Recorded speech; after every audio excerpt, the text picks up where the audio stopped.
Yeah, I mean, like the intro doesn't matter that much anyway. But Yeah, I know, you I know, know. we're both in lockdown and we had plenty of free time, so we decided to do this interview thing. And I'm here with my good friend Alessio, uh, several kilometers apart, but yet I in don't the same space. I I don't have a lot of free time, but you pay quite well, so I Mm, decided to make an exception. that's true. I do pay handsomely.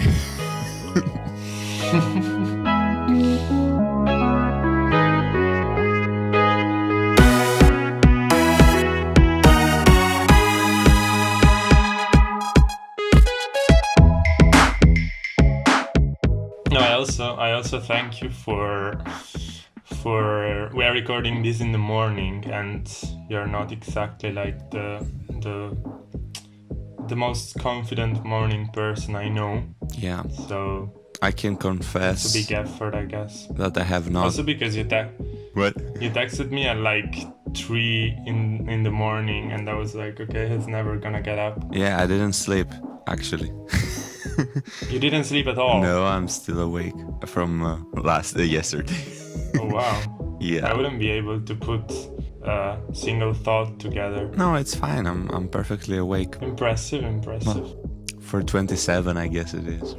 Anyways, no, I just wanted to, since I just said you're not exactly a morning person, and I think that's also visible from your album, because like the most positive and energetic songs are the ones that talk about nightlife. I felt like by listening to it.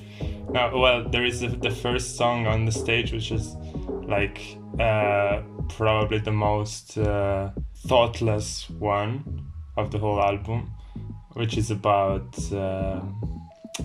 nightlife and about going dancing. Not exactly the thing you do a lot these times. You can tell it's probably not the last song you've written, because it has been a while that I couldn't really do that. But Yeah, no, I wrote this song long before we ever knew about the pandemic.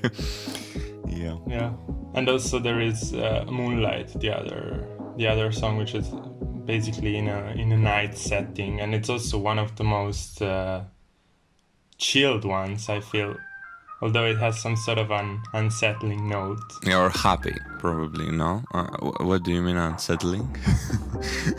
No, like that I feel there is this darkness, like you can touch the fact that it's night and there is only the light of the moon, so it's not everything so I don't know, like Yeah.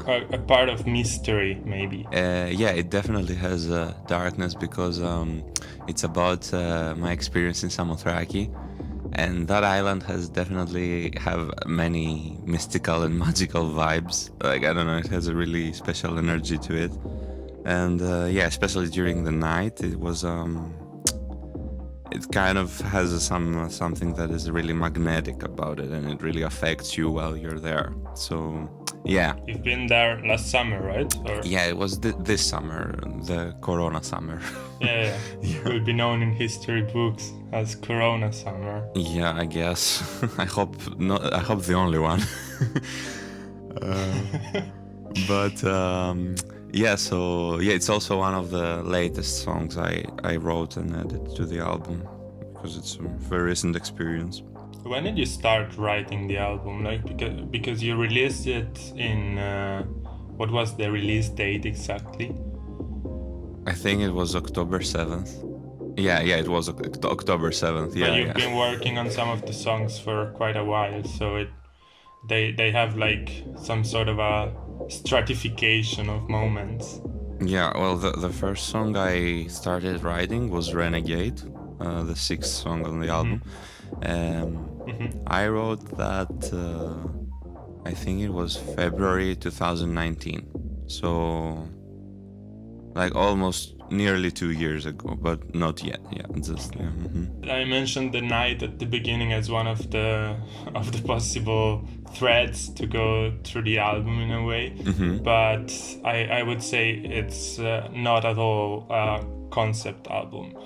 there is quite a bit of everything, both in musical and in terms of lyrics. And I wanted to ask you, starting from the very title, which is the most obvious thing. Yeah. It's called mitosis, so it reminds to the reproduction of cells, and it's your own reproduction in a way. So this means that it can't be one single concept or one single thread, but there is a little bit of all your complexity in it, right? Yeah, it's supposed to be like my reproduction, both in terms that I produced this this piece of work, but also because I had this previous work that was an EP called Vanity Kills. So this record was supposed to be like kind of the evolution of that, like an even further artistic evolution. But also it's supposed to be like my mitosis, like it's mine. So like what is mitosis to me, basically, like it's a biographical record. So yeah, it has a variety of themes for sure. Yeah, and also of moods, of course, because like your identity, one could think is very much not consistent, but it's probably more because like everyone else, you have different moments and different moods and different attitudes to life depending on the moment. Yeah, and I think that maybe lyrically and kind of like mood, as you said, is not consistent, but I feel like there is a consistency throughout the production of the songs. Like there are many instruments that keep coming back in many songs. For the most part of it, the influences were pretty much the same. Like it was like pop music from the 2000s, because it was the decade that I mostly grew up in. So yeah, I think that it has kind of like a similar sound to say. So yeah, we talked a little bit about what there is in the album, both musically and in terms of variety of the themes and of the moods. I also wanted to mention what there isn't, in a sense that I couldn't help noticing that love, or at least romantic love, is basically or almost completely absent. I feel the only song that maybe has a component of that is False Hope, the second track of the album. Although behind it there is a funny anecdote that you mentioned. I don't know if you wanna say that, because it may spoil it completely romance, spoils the song. I don't know if I should say it either. Yeah, I don't know. But now you have to. Well, I can cut it out. Okay, well, yeah, I can say. No, I feel you shouldn't. Okay. No, maybe we listen to the song, and then so people still don't know what it's about, really, what inspired it, really, and then you can say that. Oh yeah, sure, we can play it.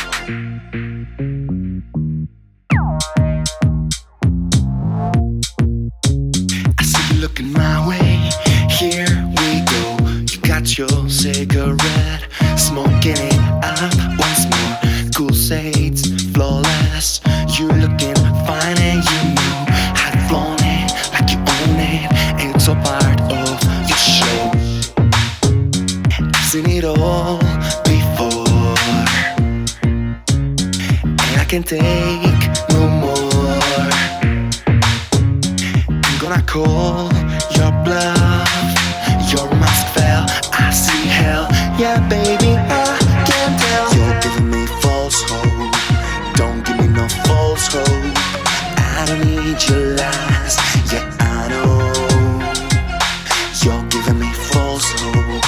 I don't need your false hope.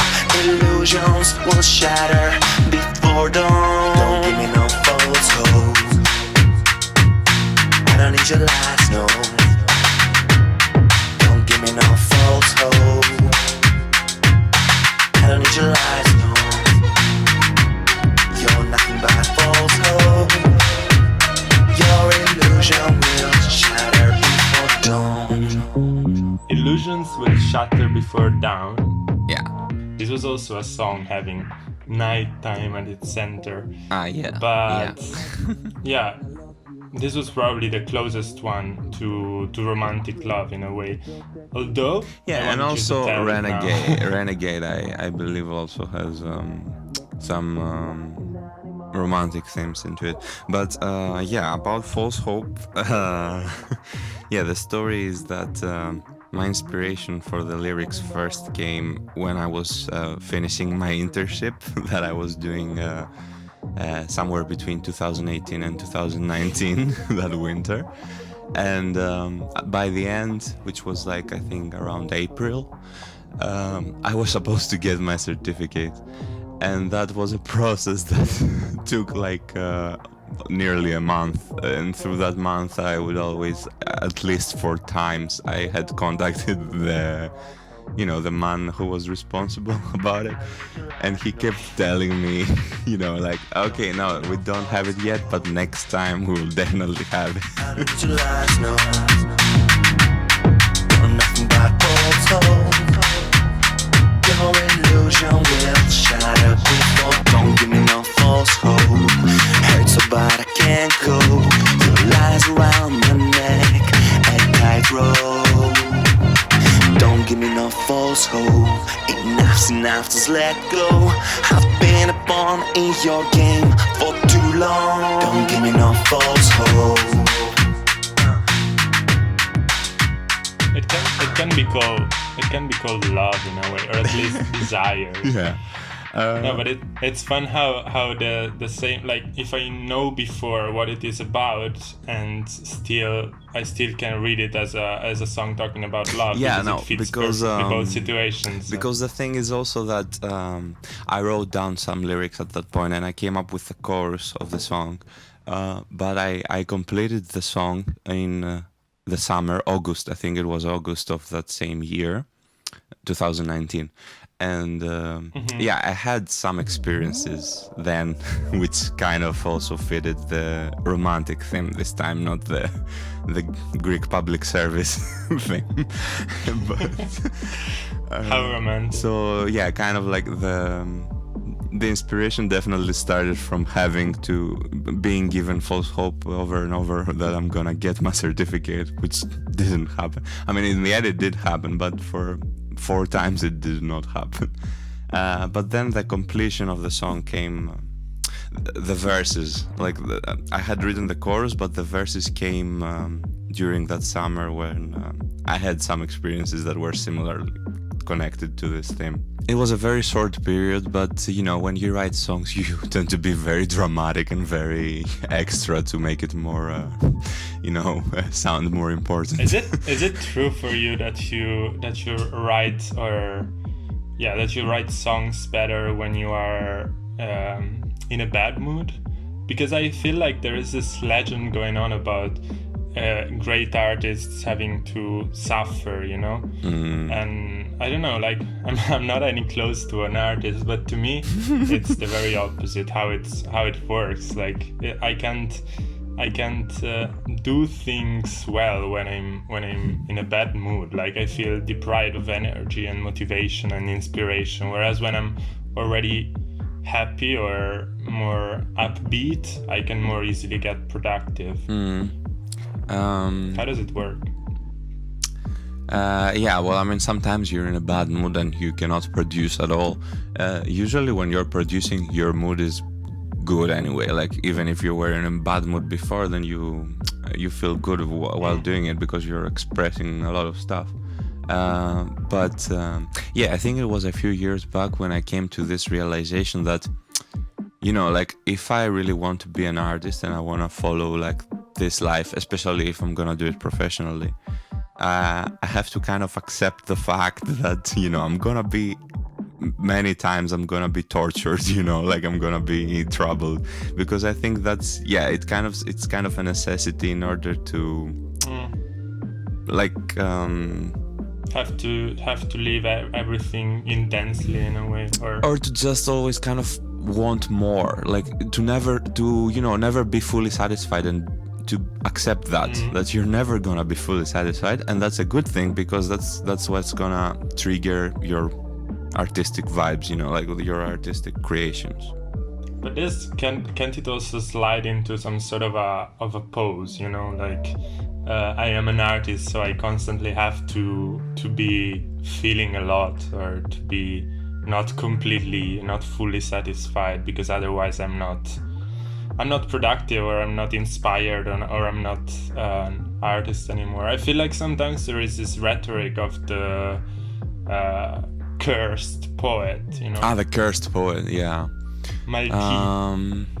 No, I think like if you view it from like a more self-aware and mature point of view, like you can accept that you have to go through it. Yeah, this great sensation of producing something that you feel satisfied with usually is preceded by a period that you're not so satisfied, and that's okay. I think that's, if you can be aware of that and realize it, I think it's totally fine, Mm-hmm.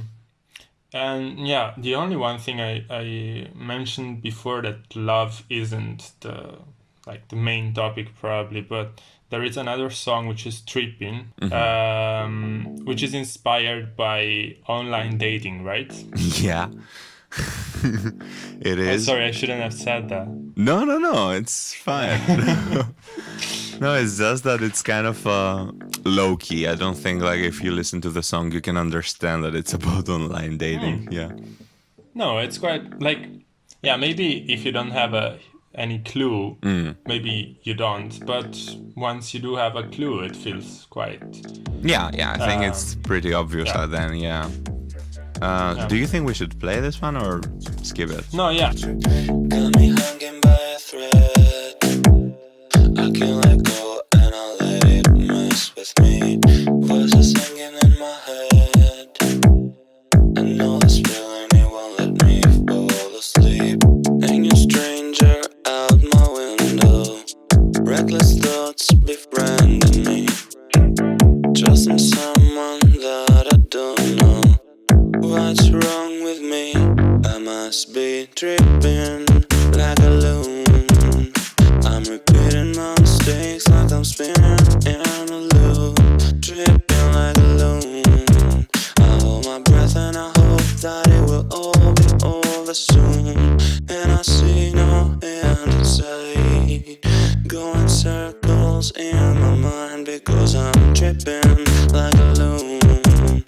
I'm repeating my mistakes like I'm spinning in a loop. Inside a crazy place, I need no drugs, I'm already detached. But I've grown to be a maze, controlled by none, my mind cannot be touched. But these strangers out my window, what the hell do they want from me?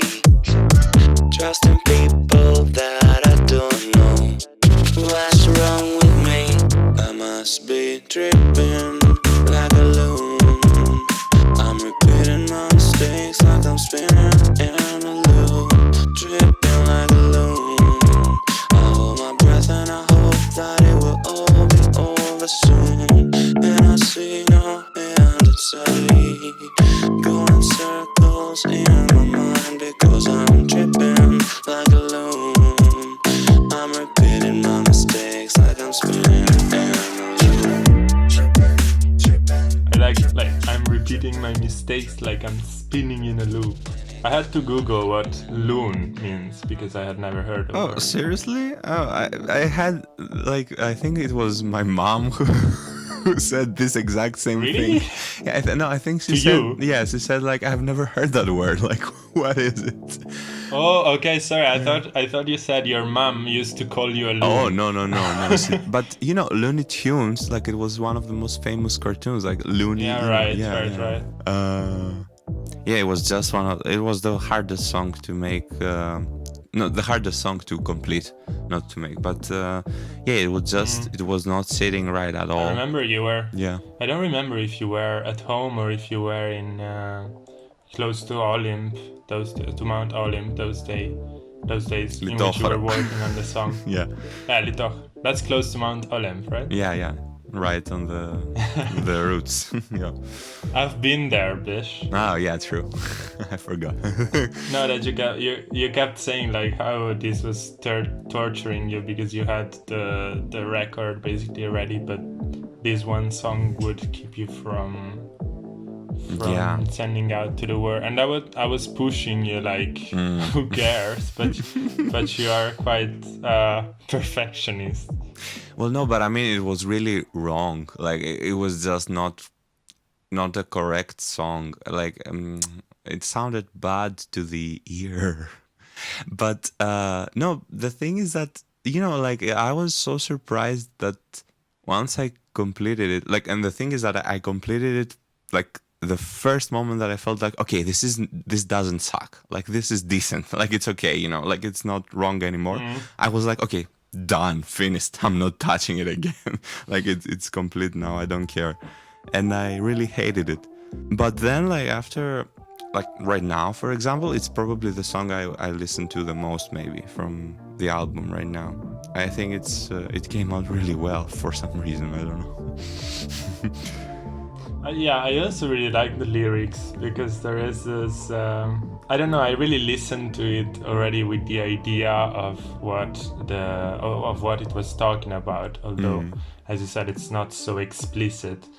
But I really like the lyrics, like these strangers out of my window. What the hell do they want? Yeah, yeah. But like, I kind of imagine these people, showing up out of your window, and they're just like, "Who are you? I don't know you." But at the same time, you somehow seek the experience because you're questioning your own choices because after all it's you the one keeping them around. No, it's exactly what you say. Yeah, it's the experience through online dating, basically, that it's really distorting everything. Like, it's kind of changing so many factors, but in the end, yeah, it's kind of like you who is choosing it and is keeping it around, so you should you're in the end, like, it's kind of like, I must be tripping like a loon. I'm the crazy one, why am I even doing this, why? Yeah.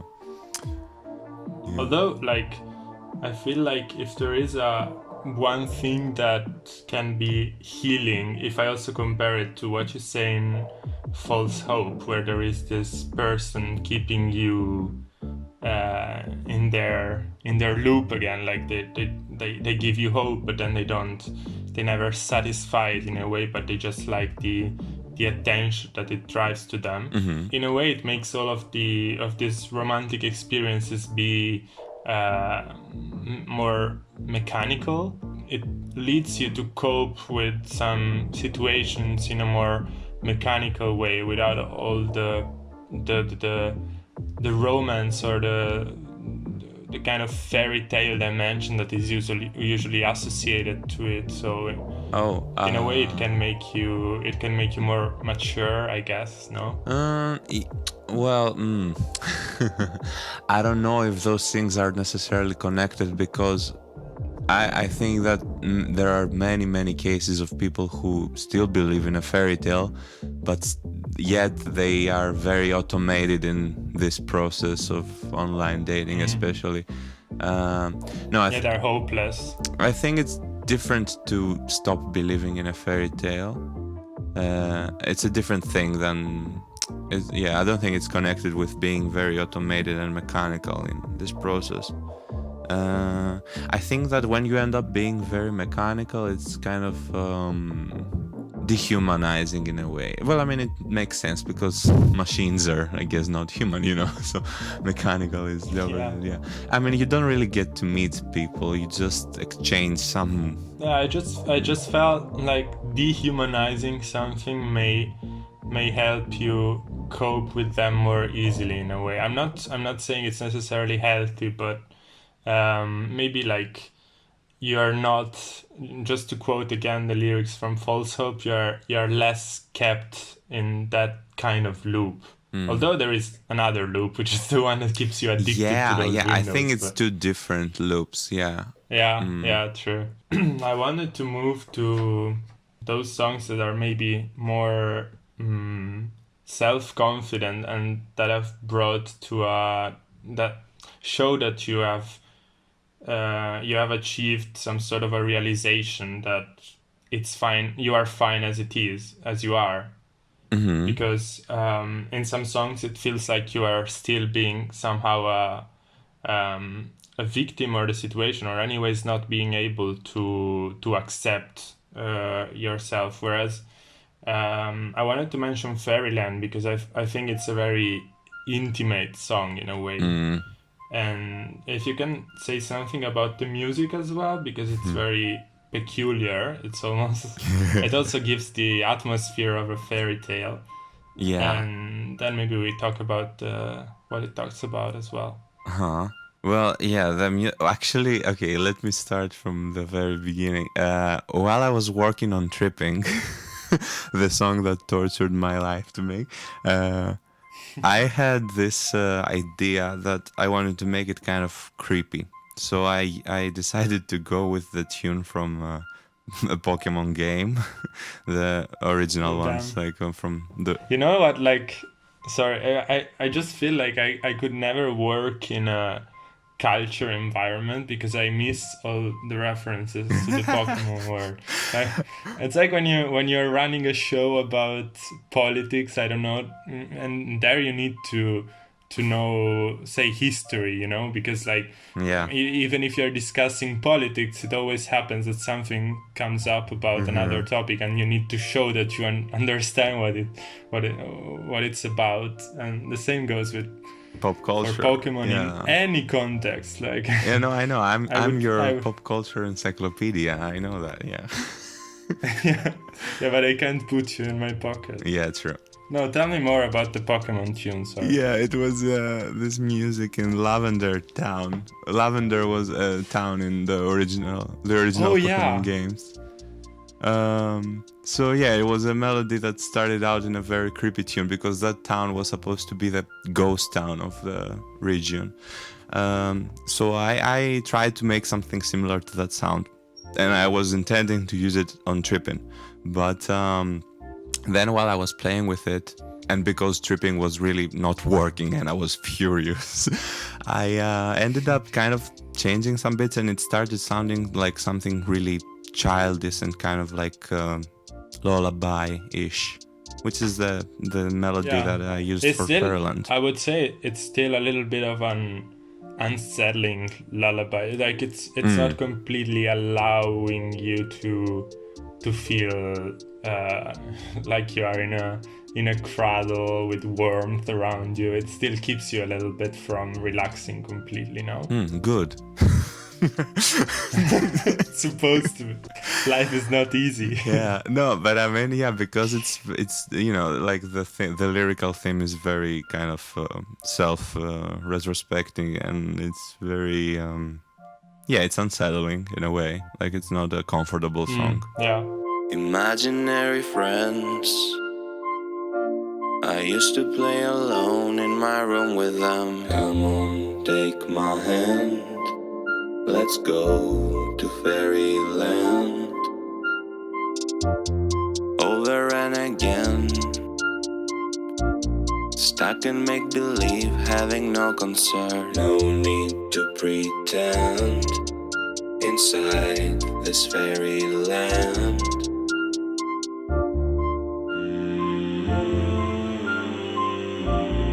Didn't think there would be more. What should I be searching for?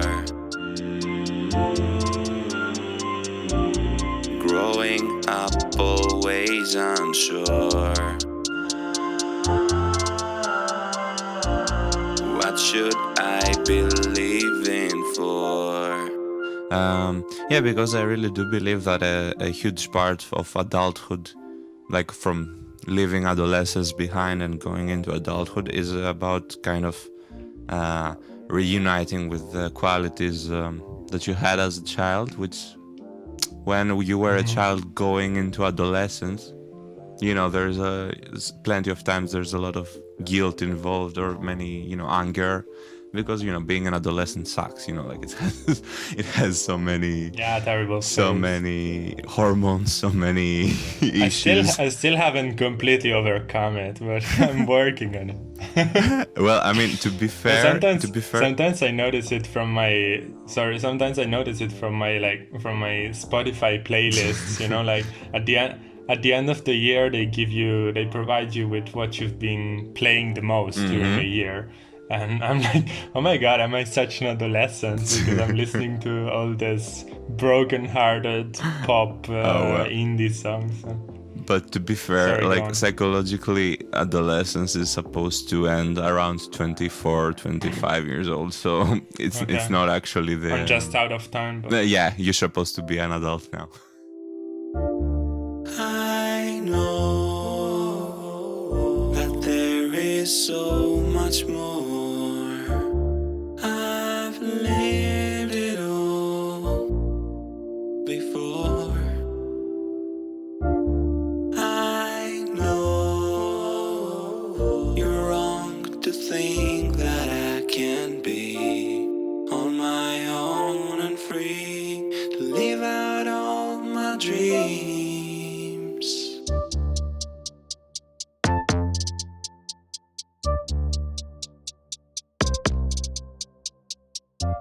And I'll do all I can. I'm trying to make it work in this stupid realm. Well, now I can tell I never left my friend. It's always in my head, 'cause now I understand. I am my fairyland.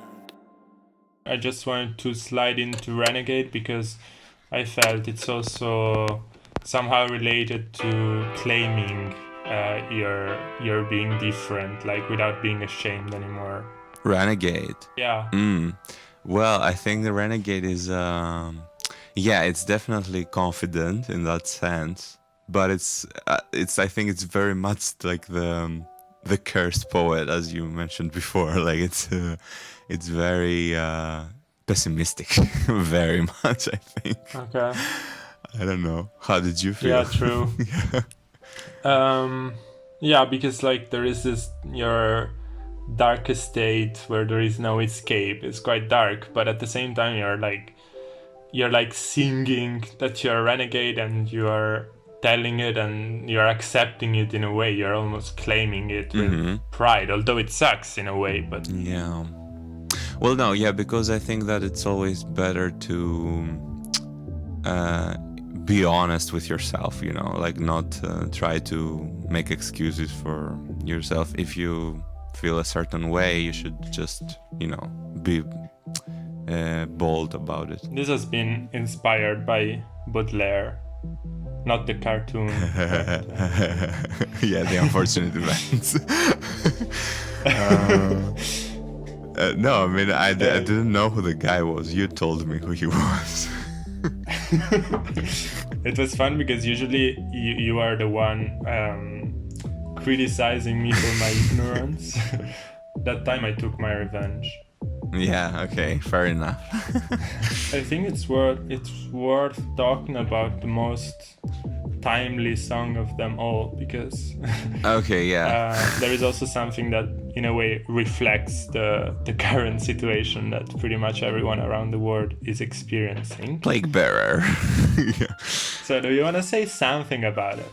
Yeah, no, it's definitely about the pandemic. I wrote it during the first lockdown, completely for fun and just entirely for me, nothing else. I just wrote this song, Plague Bearer, or just the concept for it. It was just a very simplistic thing, and I only wrote 2 verses about it. Like it was the 2 verses that are on the song. Exactly. It's a very minimalistic song in a way compared to others in the album. Also, both in terms of lyrics and in terms of the instruments. It's quite. I don't know how to say it, but small. the atmosphere it's is also very minimal. kind of Yeah, exactly. short. Yeah. But it's quite powerful. Yeah, I think I paid a lot of attention to the drums on that song. Like the percussion is kind of more rich than maybe other songs on the album. The thing is that afterwards I just dropped it and I let it go because it was just supposed to be a fun thing for me. But I kept on singing it like at random times. It kept coming in my head and I was singing it like on my by myself.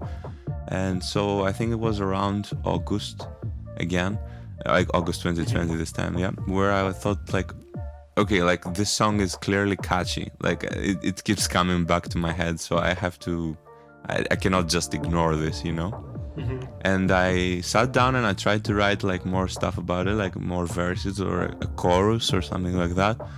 Nothing could come up. Like I had zero, like no ideas. To be like that.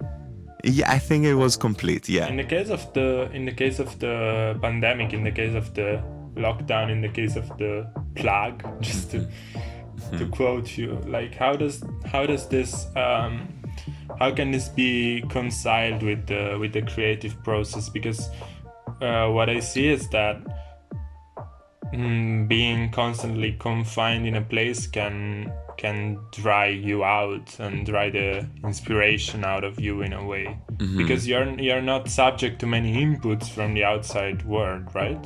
Yeah. Or is it like part of a more or of a deeper self-analysis, and thus it can also bring to new creative processes?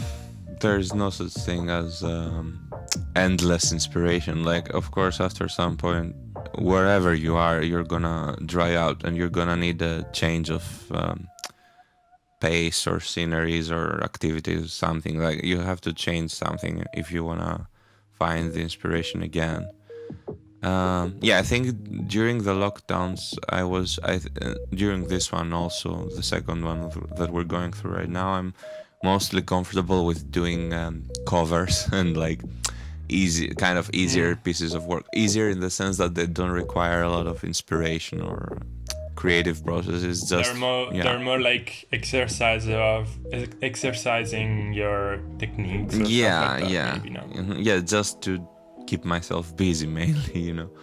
Yeah. Yeah. The reason why we are here also. Yeah, exactly. Yeah. I just wanted confirmation that it's the same for you, because maybe someone tells you, oh my god, no, I have a lot of time with myself, so I can explore my you know, the depths of my consciousness and of my inspiration. But to me that also depends a lot on the inputs you get from the outside world, and you do need time and calm to process them with yourself. But if you are not subject to any input, it gets difficult to have material to work on. Yeah, no, it's definitely gonna run out. And personally, I think this goes for many people, but personally, my life always goes through kind of waves where it's just there's a wave of absorbing stuff, and then there's a wave that I'm expressing stuff. So it usually is circles. Yeah. One thing that probably has been damaged a little bit by the pandemic situation is also friendship, I guess, by the lack of time together. And I wanted to slide this topic into the discussion because it's another important thread within the album. There is Left Behind, which is the third track of the album, and then maybe we should talk a little bit also about Cut Me Out, which is by your own decision the best song of the album. So yeah, it would be a pity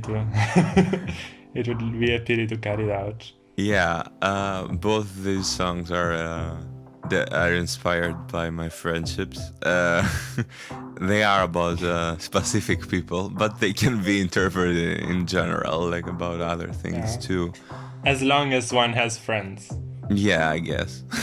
Not everyone has friends. Yeah, Cut Me Out, I think that is really worth noticing, and I think that it's so perfectly for me combines like a commercial vibe with a deep personal vibe. Like it's so, I think it's a catchy song. I think it's very pop. But at the same time, I think it's very personal and honest. So it was a really good moment to manage to combine those two elements. Also, the structure is pretty complex. I feel it's one of the most stratified songs in terms of instruments and phases. It's a very it's smooth, but it's made up of many pieces in a way. I feel like that. Yeah, probably. Maybe at certain points I thought maybe I went overboard with it, like it was too many instruments. But I think that because it has a kind of very familiar vibe, because I think I can definitely think like of 3 or 4 songs at least that have a very similar structure, which are famous pop songs from late 90s or early 2000s. So I think it's really familiar to the ear when you hear it. So it's I think it's saved by that. Yeah. And it was a very spontaneous thing. I had created like 3 beats at some point. And I remember I sent them to 2 or 3 friends of mine, and I asked them, which one of the 3 beats do you think you like the most? That it's the best to the ear, you know? And I ended up going with the beat that none of my friends selected. But you renegade. I don't know. It's just that beat really, I don't know. It really stuck to me. It really felt right. We should play it, right? In conclusion, I feel like. Yeah, I think it would be a good closing song for this. So maybe should I say something like before playing it, and you also say. Sure. Okay, but tell me this maybe, like, which would you pick as your favorite song from the album? Yeah, so one would be Got Me Out, I guess. I listened a lot to On the Stage, but I think only because it's the most immediate one. Like, it's not probably the one that I would say it's the best one if I listened to the album like every day for 2 weeks, you know? Like, I think I would get tired of it after a while, but it was the one that probably struck me most quickly. Mm-hmm. And then I as I said before, I think Fairyland. Yeah. No, you did like it after all. All right, nice. I really thought because that I said something else at the beginning. No, I mean I really expected you to like it, but what I remember in the beginning is that I was really pushing you to listen to it, and then you didn't really give me any feedback on it. So I was just like, okay, he wasn't that impressed, I guess. No, but it's a cool album, honestly. Like I had already listened to. I think I only had 2 songs that I hadn't listened to, which were like Tripping and I don't remember which one. Maybe Saturation. I hadn't really listened to before. Mm-hmm. And when I got like in the loop, I was also like singing the songs with myself. You know, like when I just that's as so if nice. It's not like the album of a friend. It's just an album that you listen and stuck to your head. Oh God, I hope so. That's so nice. Yeah, that's a really huge compliment. I thought you were my friend, but I don't know what happened then. Somehow we fell apart. But you got me out. We love to play this game. We were one and the same, but then you broke my heart. But you got me out. I went down on a different path while you got stuck way back. I found myself having to face life all alone.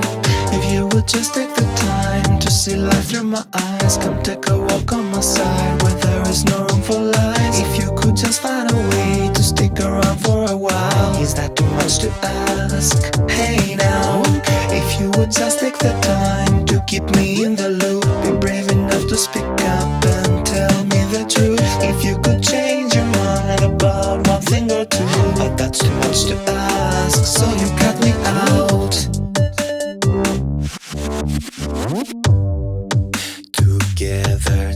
till the end. I thought that was the plan, but then we fell apart. Cause our pride got in the way, pretending we were okay, hiding a broken heart. All the pain, I had somebody to share. All my shame from having nightmares. Feels insane to be facing this mad world all alone. If you would just take the time to see life through my eyes, come take a walk on my side where there is no room for lies. If you could just find a way to stick around for a while, is that too much to ask? Hey now, if you would just take the time to keep me in the loop, be brave enough to speak up and tell me the truth. If you could change your mind about one thing or two, but that's too much to ask, so you cut me out. Take the time. Would you cut me out?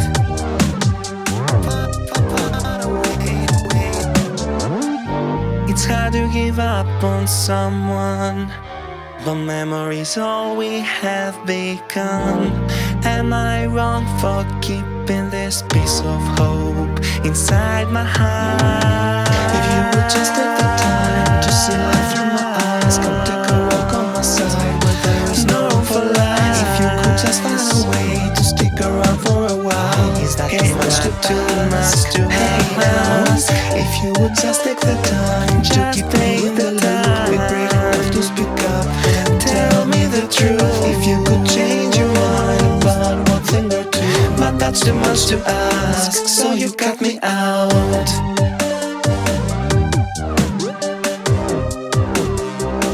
So you cut me out.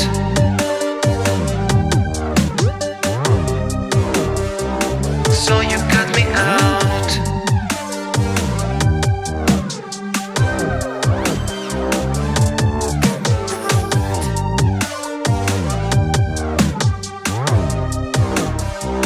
So you